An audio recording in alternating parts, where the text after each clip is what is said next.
Olá, sejam bem-vindos ao nosso canal. Hoje vamos explorar um tema profundo e muitas vezes desafiador: a perseguição enfrentada por aqueles que se convertem ao cristianismo. Por que isso acontece e como podemos enfrentá-lo com fé e coragem?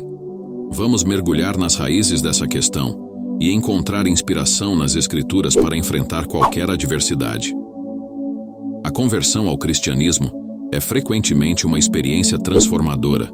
Para muitos, representa uma renovação de identidade e propósito. Ao aceitar Cristo, uma pessoa experimenta o que a Bíblia descreve em 2 Coríntios 5,17.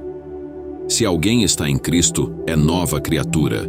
As coisas antigas já passaram. Eis que se fizeram novas. Essa transformação não é apenas pessoal, mas também espiritual. Mas por que essa mudança provoca tantas reações adversas?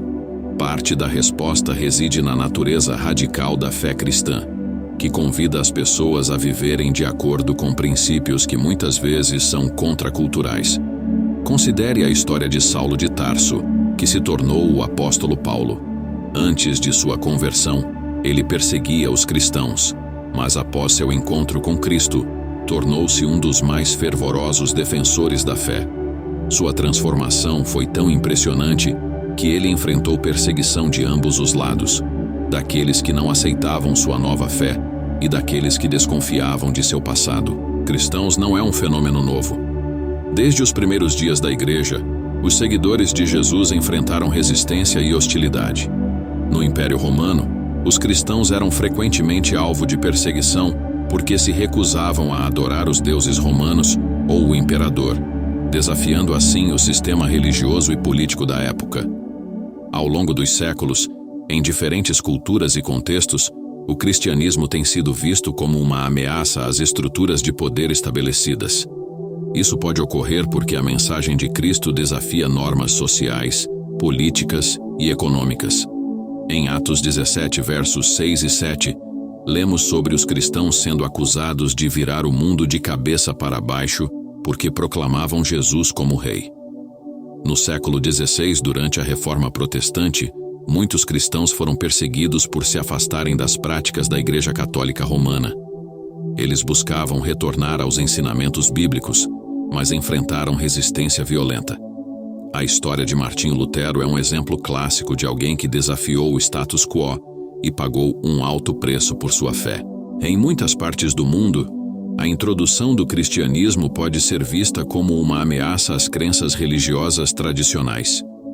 Isso acontece porque a mensagem do Evangelho, que fala de um único Deus e Salvador, pode entrar em conflito com religiões politeístas ou sistemas de crenças baseados em ancestrais. Em Mateus capítulo 10, versos 34 e 36, Jesus afirmou que sua vinda traria divisão, mesmo entre famílias, porque a escolha de segui-lo frequentemente implica uma ruptura com antigas tradições e práticas. Este conflito é inevitável quando alguém decide viver de acordo com novos valores que podem contrastar com as normas culturais.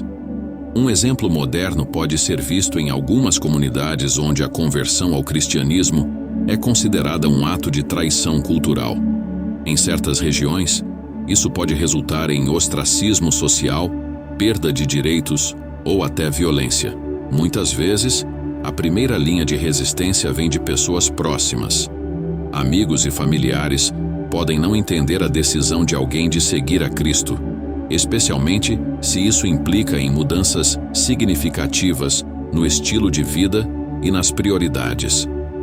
Essa pressão pode ser emocionalmente desgastante, pois pode significar enfrentar a rejeição daqueles que amamos. No entanto, Jesus nos encoraja em Mateus 10, 37 e 39 a priorizar nosso relacionamento com Ele, mesmo diante de tais desafios. Pense na história de um jovem em uma cultura predominantemente não cristã que escolheu seguir a Cristo. Ao fazer isso, ele enfrentou a desaprovação de seus pais, que consideravam sua decisão como uma rejeição da herança familiar. No entanto, sua fé trouxe-lhe uma nova comunidade de irmãos e irmãs em Cristo que o apoiaram e encorajaram. Enfrentar a perseguição requer uma fé sólida e um espírito de coragem. A Bíblia nos oferece muitos exemplos de homens e mulheres que permaneceram firmes em sua fé, apesar da adversidade. Pense em Daniel na cova dos leões, ou em Paulo e Silas cantando louvores na prisão. Em momentos de perseguição é crucial buscar o apoio de uma comunidade de fé e dedicar-se à oração. Além disso, estudar as Escrituras e meditar em suas promessas pode fortalecer nosso espírito. Em Romanos 8:35-39, Paulo nos lembra que nada pode nos separar do amor de Deus, nem a tribulação, nem a perseguição, nem a fome, nem o perigo. Em uma cidade onde os cristãos enfrentam hostilidade, eles se reúnem secretamente para adorar e encorajar uns aos outros. Suas reuniões são uma fonte de força e renovação espiritual, permitindo que eles enfrentem cada dia com esperança e determinação. Se você está enfrentando perseguição por sua fé, lembre-se de que não está sozinho. A comunidade cristã global é uma fonte de apoio e encorajamento. Compartilhe suas experiências nos comentários e nos diga como podemos orar por você.